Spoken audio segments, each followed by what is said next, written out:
चारू ने कहा, power grow out of the barrel of a gun, यानी जिसके पास बंदूक है वही ताकतवर है, ताकत बंदूक की नली से हासिल होगी। लोगों में सिस्टम को लेकर नाराजगी तो पहले से ही थी, अब उनको एक लीडर भी मिल गया था जो उनके एंगर को डायरेक्शन दे। देखते ही देखते नक्सलबारी के लोगों का गुस्सा एक आंदोलन बन गया। इस आंदोलन को देश भर में नक्सलवाद कहा गया क्योंकि ये नक्सलबारी से शुरू हुआ था। ये पूरा मूवमेंट खड़ा करने में दो लोगों ने चारू मजूमदार का साथ दिया। ये दो लोग थे कन्नू सन्याल और जेंगल संथल। इन तीनों ने एक साथ मिलकर 1969 के अराउंड एक पार्टी बनाई जिसका नाम रखा गया CPI-ML, communist party of India Marxist Leninist. लेकिन ये पार्टी 1972 तक डिसॉल्व भी कर दी गई। डिसॉल्व होने का रीजन था चारू मजूमदार की मौत। दरअसल 1970 में प्राइम मिनिस्टर इंदिरा गांधी ने ऑपरेशन स्टीपलेचेज शुरू किया था।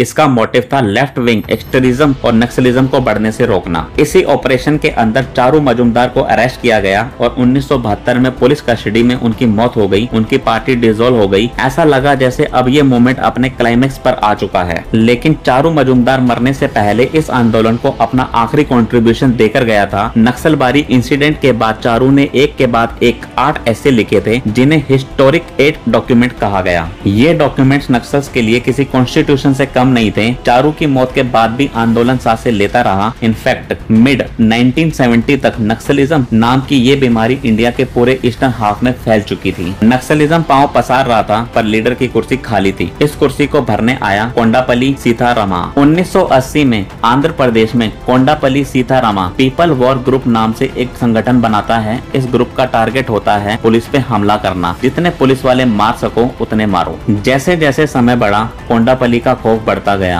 आंध्रा तेलंगाना रीजन में कोंडापल्ली ने ऐसा उत्पाद मचाया कि लोग उसके नाम से भी डरने लगे। 1980 के ही दशक में कोंडापल्ली ने दंडा करनाया फॉरेस्ट पर कब्जा कर लिया। ना पुलिस कुछ कर पाई ना सरकार। कहा जाता है कि जंगल की जमीन को कोंडापल्ली ने आदिवासियों में बराबर बांट दिया ताकि वो लोग खेती कर पाए। ये जमीन फॉरेस्ट डिपार्टमेंट की थी, फिर भी सरकार ने इसे नजरअंदाज कर दिया। लेकिन तभी कोंडापल्ली ने कुछ ऐसा कर दिया सरकार चाहकर भी उसे इग्नोर नहीं कर पाई।